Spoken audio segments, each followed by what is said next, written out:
You know, if you've ever scrolled through YouTube, you've definitely seen them. A day in the life of a software developer. They're always slick, super inspiring, and they show this amazing life with cool offices, healthy food, and these intense focused coding sessions. But you gotta wonder, how real are they?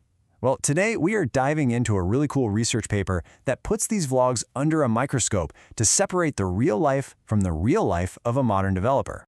For decades, right? The public image of a software developer was, well, it was pretty one-dimensional. You're probably picturing it now.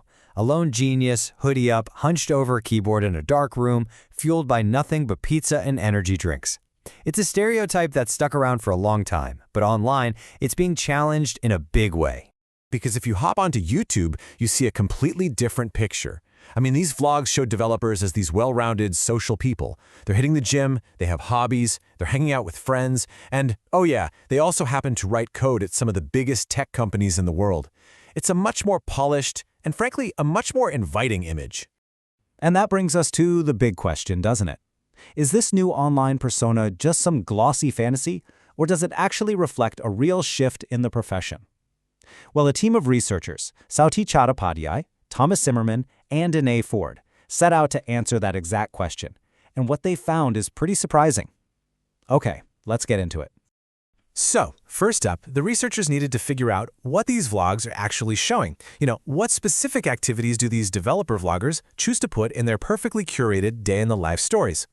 And this was no casual watch party. They systematically analyzed 130 different vlogs, which added up to over 1,000 minutes of footage. They went through and coded every single activity shown on screen to build a real data-driven picture of this online persona. And listen, we're not talking about some obscure corner of the internet here. The vlogs in their sample had been viewed, in total, more than 35 million times. That's huge. This new image of the developer isn't just out there. It's reaching a massive audience, and it's shaping how a ton of people see this career.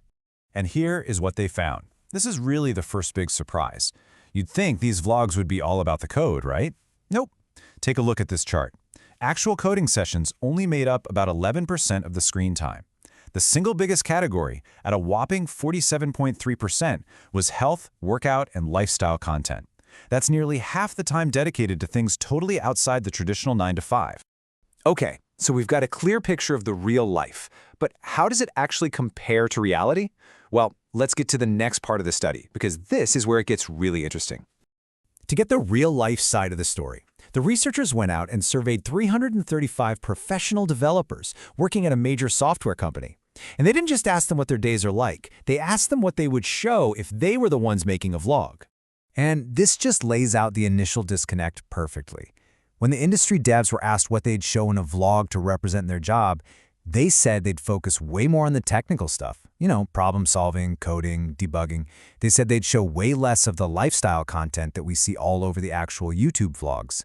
So at first glance, it looks like, yep, the vlogs really are just a fantasy. But then came the twist. The researchers decided to change one tiny detail in their question to the industry developers.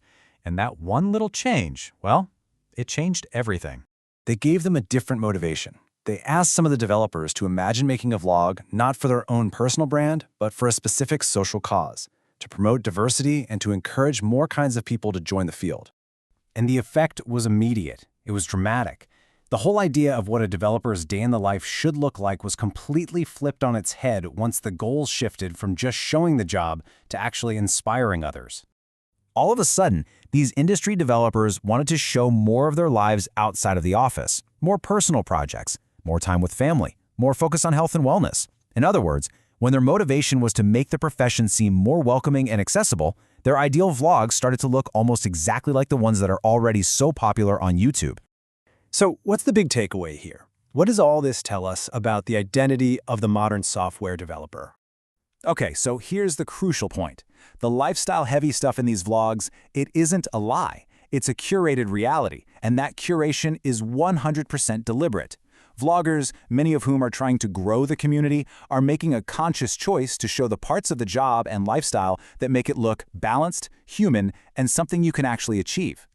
By focusing on work-life balance, on health, on having a social life, these online creators are actively tearing down that old lone coder in a dark room stereotype. They're painting a picture of a profession where you can have a fulfilling career and a fulfilling life, which, let's be honest, is a powerful message for bringing a wider, more diverse group of people into the world of tech. So what we've seen is this evolution. We've moved from this image of an isolated coder to one of a well-rounded professional who's part of a real community. The real life on YouTube isn't just about showing off. It's about reshaping an entire profession's identity, and maybe for the better. And that really leaves us with a final thought. This isn't just about software developers, right? It's about all of us. In an age where we're all curating our professional lives online to some extent, this study kind of forces us to ask ourselves, what story are we telling about our own work? And maybe more importantly, what purpose does that story serve?